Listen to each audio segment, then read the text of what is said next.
Welcome to the Essential Dynamics podcast. I'm Derek Hudson. Essential Dynamics is a framework I've been developing to help us think through our most important challenges and opportunities. And in this podcast, we test the concepts of essential dynamics through deep conversations with interesting people.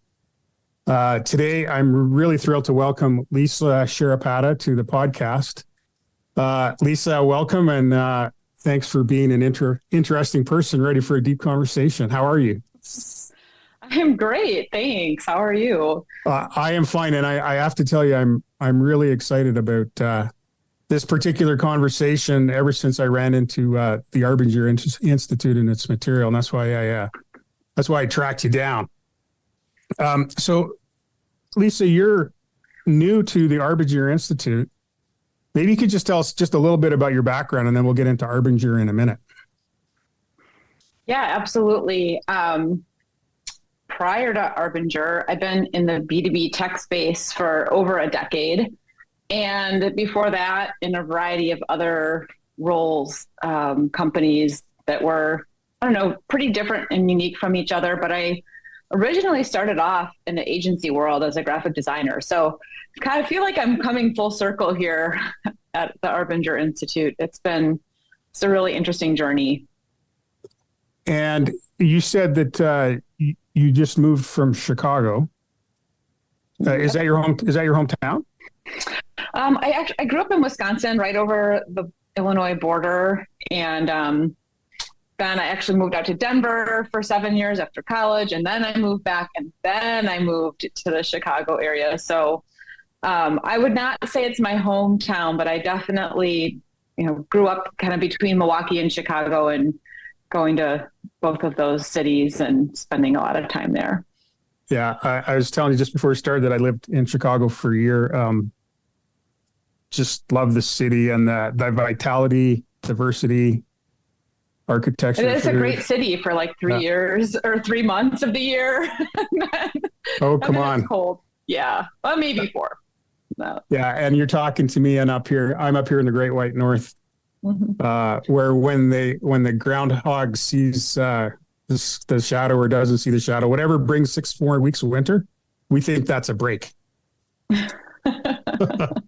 So Lisa, the reason that I wanted to talk to you, and thanks so much for agreeing to talk, is because I was very struck by some of the material I started to read from the Arbinger Institute. And as I've been developing my work on essential dynamics, I saw a real fit between some of the stuff that I was looking at and the philosophies that are shared at the Arbinger Institute.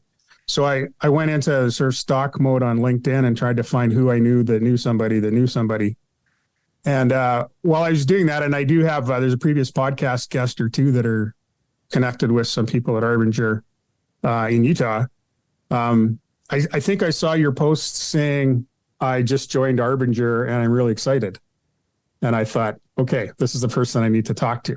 So let me set up the way I think that I've finally sort of captured in what I now call essential dynamics. And so one of the things I was looking at is, how do I solve business problems? How do I think about them? Because I knew it was reasonably consistent, but I don't know that I was that aware of what I was doing.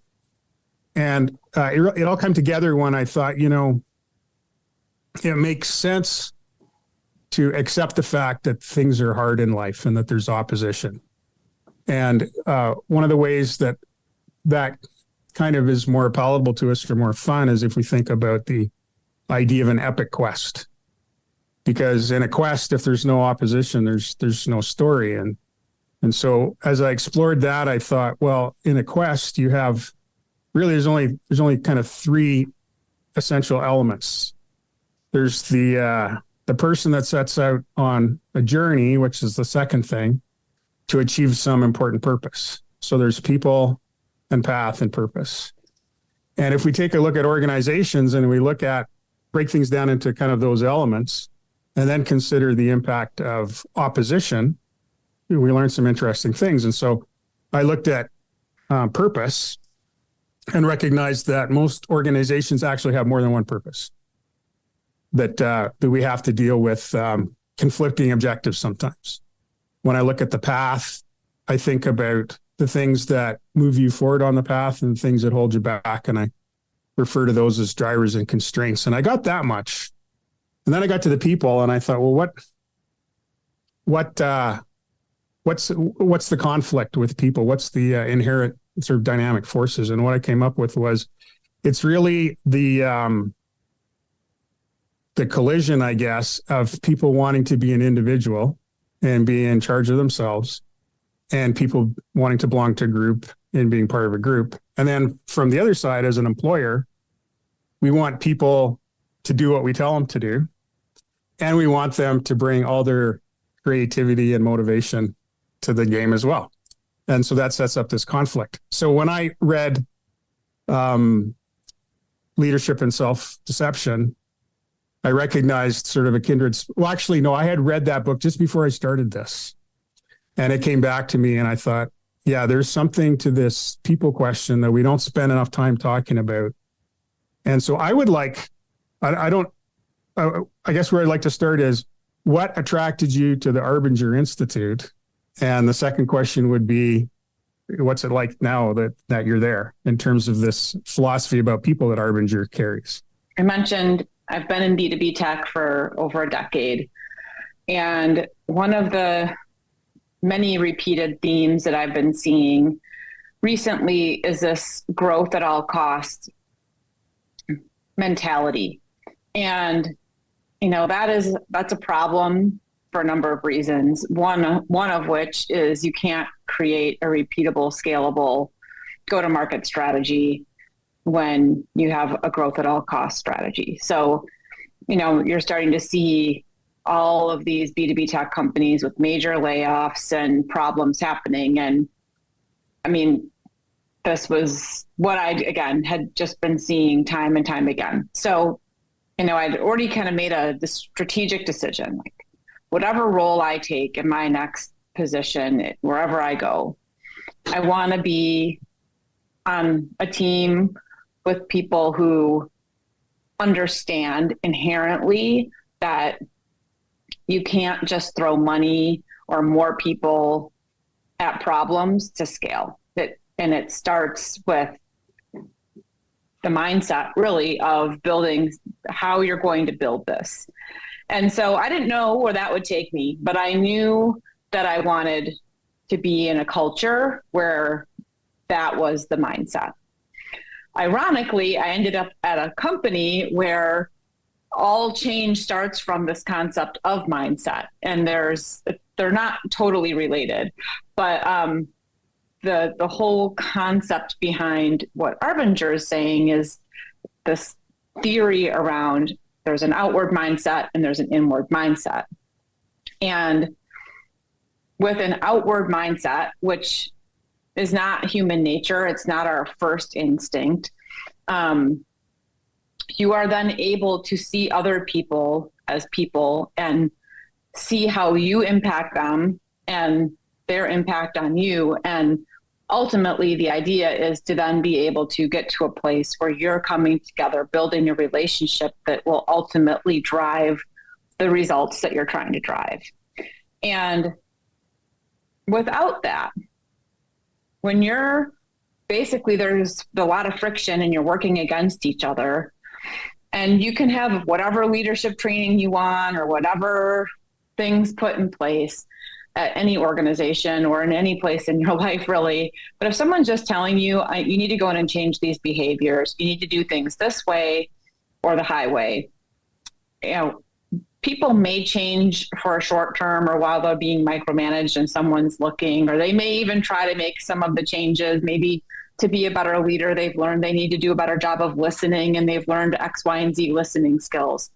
But if they deep down haven't changed how they think about that problem and their role in the problem, like, it won't be sustained over time. Like, this is why most New Year's resolutions fail after, the first 15 days. This is why, all of the things that we know. But if you really want to make change, it has to come from something beyond just being told what behavior to change. And so once I started immersing myself into the material and understanding that, and then not only seeing how that was impacting other companies and their ability to create change, but how it was actually lived and breathed within inside the Arbinger Institute. It was like sold. Like, stop. So, I don't need to look any further. So let me ask you, because I'm not clear. Did you investigate the material after seeing the specific opportunity at Arbinger? I did. Actually, someone reached out to me about the opportunity. And I was like, this is interesting. But then I picked up Leadership and Self-Deception. I hadn't read it prior.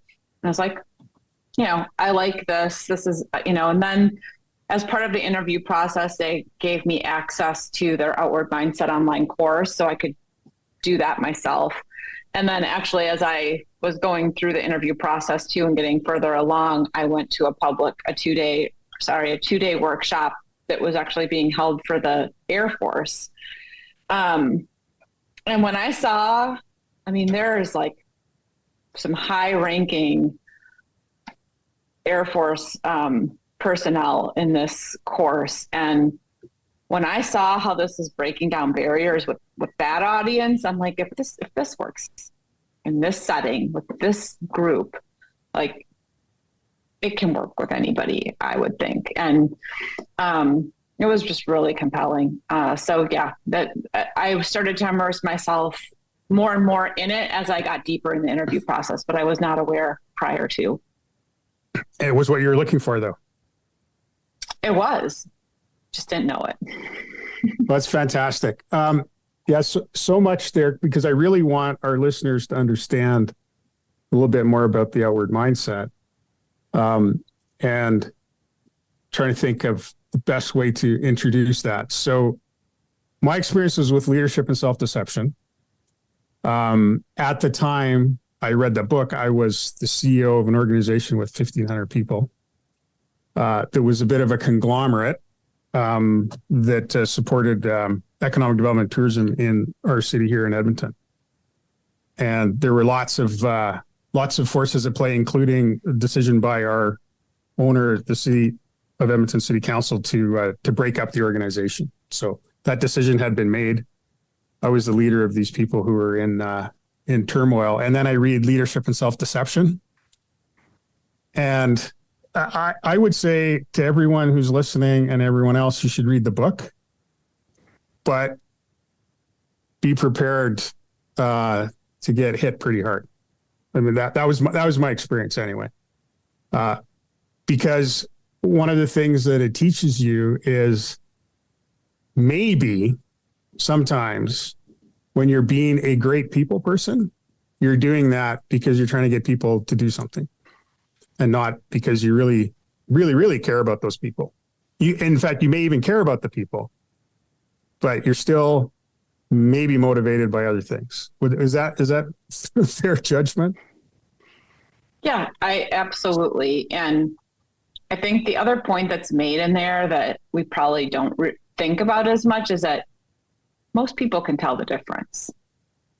They know if you're coming at something from a place of wanting something from them that's going to help you, or because you really care about them and the outcome.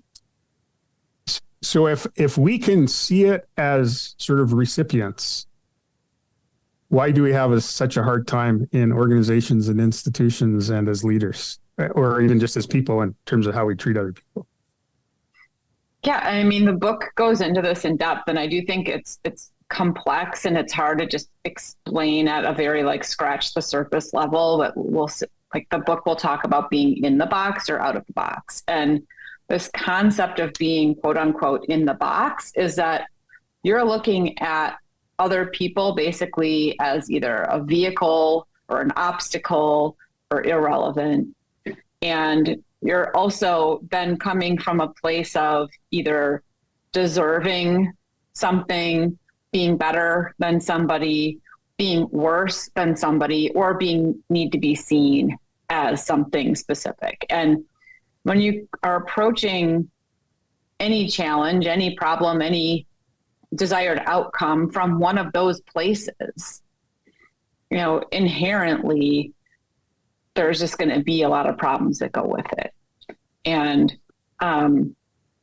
again, like it's hard to just scratch the surface on this and not really like get immersed into the whole story in the book and some of the materials. But I think we can all kind of understand that, like, if I came to you and said, I'd really like your help with this project. I think it's going to be really good for your career if you, put aside some of the other things that you're doing and, get on this, mission with me to like make these changes. And if they know deep down, like, I'm not going to give them any credit in the long run. I'm looking to advance in my career and I will climb over anybody to get there. And I'm approaching it from that standpoint versus like, hey, I've been mentoring you for quite some time. Like, we have a lot of great conversations about how we could help, I could help build this person up in the organization. Like, I've been looking out for their best interests and along the way, giving them some opportunities to do things. And they're seeing that this has been very beneficial for them. And I come to them and say, hey, I've got this great opportunity for you to help with this project. Like, they're going to look at it completely differently. And so I think that's the thing that really struck me was, again, we all kind of know this when it's us and we're the ones being impacted, but for whatever reason, like, we think we're immune to these things when it comes to us. Well, and that's the problem with being in the box is you're in the box and then you can't see outside the box. And I think I remember I was just scanning some of my highlights from those books, and this is a real problem because the problem is you don't know the problem. You're the problem.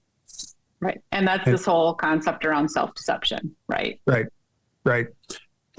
So when I was putting together the pieces of Essential Dynamics, and I got to the people side, actually, when I had the three elements, and then I thought, one interesting way to look at it was, what is the sort of ultimate objective in that dimension? And so for purpose, we talk about having a purpose X and a purpose Y. So they're not the same, but they can be brought together. So I was thinking of things like alignment or integration or harmony. And on the path side, which is the systems and processes that an organization uses, and I talk about drivers and constraints being opposing forces. The word that came to mind really quickly was flow. Because if you think about a process that's flowing, there's a propelling force, but there's also boundaries and constraints. If you want oil to flow across Canada, which is important to us, we put it in a pipeline and we constrain it so it can only travel in one direction. And so flow made a lot of sense. When I got to the people side, I was feeling quite introspective, and I thought, well, maybe isn't it just about love? Isn't it just about the way we treat other people? And I put this draft together and I sent it to my advisory panel, which is my kids and their spouses. And they came back and they says, yeah, we get it, but do you think that love thing is really going to fly in the corporate environment? So I kind of didn't go there with all of them. I just kind of left that. I'm now thinking that what the outward mindset philosophy is, if it's not love, it's respect. If it's not love or respect, it's at least the golden rule about seeing other people as you'd want to be seen. What do you think about, does everyone talk about love at Arbinger, or have you kind of reduced it so you don't get the backlash that I might have got? Well, I think it's more around building relationships and learning more about each other, and in a way that you understand in a business setting, how does my role impact your role? What are the things that I'm doing, or vice versa, that are really, are going to make it harder or more difficult or more challenging for you to do what you're trying to do. And, there's more, we start at the kind of the bottom of this influence pyramid, which is, again, it's building relationships. If I come in and tell you you're going to help me with this project, whether you like it or not. Maybe I have authority over you, and maybe you have to do it. And if you're going to come in and do it, do you think I'm going to get your best work? Are you going to be engaged? Are you really going to care about your performance on it? I mean, some people can kind of rise above some of that more than others, and they'll find some joy in what they're doing, but they're still in spite doing it because they, have to, not because they want to. And so it's really more thinking, again, back to the, getting to the bottom of things is if we build this relationship and we have this strong base for the relationship, then if I say, hey, I need your help with something, it's a whole different conversation to begin with. Right. And so it's not based on love, but it's based on respect more, I think, is the word I use. Yeah. There's no right or wrong. I think that word, the word respect means a lot. And I don't think, just between us, that you can really respect someone without ending up loving them. But it's easier in the business context to talk about respect, because respect, I think, is seeing someone else's value, seeing that their needs are valid. How else would you talk about respect in the mindset you're talking about? Yeah, and I think it's back to you talked about this just a little bit, but we all have our own free will, right? So then I need to understand that you're going to have a different perspective, a different way of looking at things, different experiences that have happened, different strengths, different weaknesses than myself or someone else that I'm working with. And so again, I think it's really kind of getting to the heart of understanding and knowing, having that relationship with someone that is where I get to that place of having a mutual respect. But it's still also a decision. And that's where it's if I'm in the box and I need to be seen as better than you, or I think I deserve a promotion and you don't, but I'm going to use you as a vehicle to help me get there. That is a completely different relationship than one built on respect. And again, this concept of being outside of the box. And I'll just say, Arbinger's work doesn't talk a whole ton about respect. That's not the premise of it. It's really more of this bigger concept around getting outside of the box and having this outward mindset. Right. And seeing other people as people. I think that's the way it's described. I think one of the things you're talking about is the idea that if all of our human relationships, particularly in an organization that's supposed to be accomplishing a common purpose, if all of those are transactional, that's a lot of transactions to try and negotiate and keep on top of. And it's, that's exhausting and suboptimal. And everyone can feel like they got the bad end of a deal in a transaction and the next one's harder. And I've certainly been in situations where it seems like it's let's make a deal all over the place all the time, or the interests of other people aren't even taken into account, and there's more sort of autocratic leadership as well. Well, and to that point too, is I think when you're in that mode and that mindset, you're usually telling people what you think they want to hear to get what you want from them, which basically ends up being a lie. Right. And so then you've got a lot of lies to try to remember. Right. Right. And that's hard. That's hard to keep up that facade, and it eventually catches up with you. So I think we're coming up on time, if you can believe it. And I think our one thing we've established in the last part of this conversation here is that it's ineffective. It's hard. You got to keep a lot of things straight. To treat other people as objects to get what you want. It's not good for other people. It's not good for us. It's not good for organizations.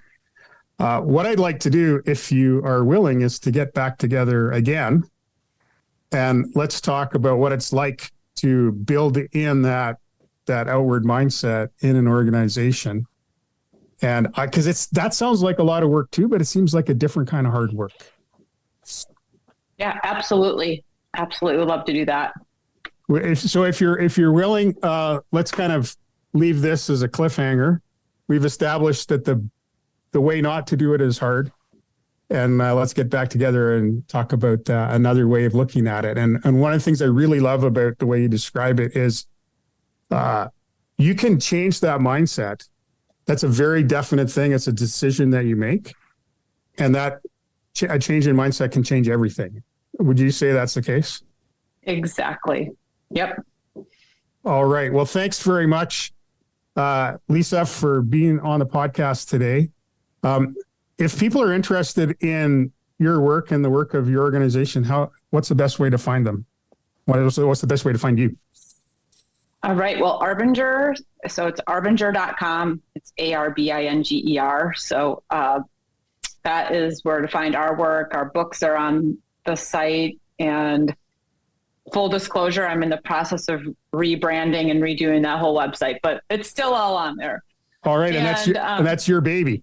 That's part of your job. And I can't wait. Well, it's not now, but it will be. It will be. Okay. Yes.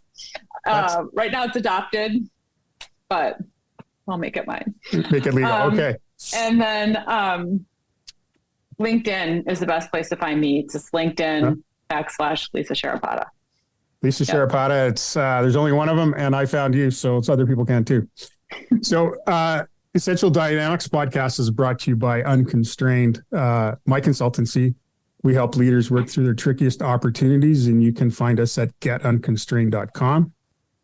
Please, if you're enjoying this at all, like, share, subscribe, join the conversation, and keep these ideas moving. So thanks, Lisa, and also Bryn Griffiths. Thanks for helping the studio. I'm Derek Hudson. Until next time, consider your quest.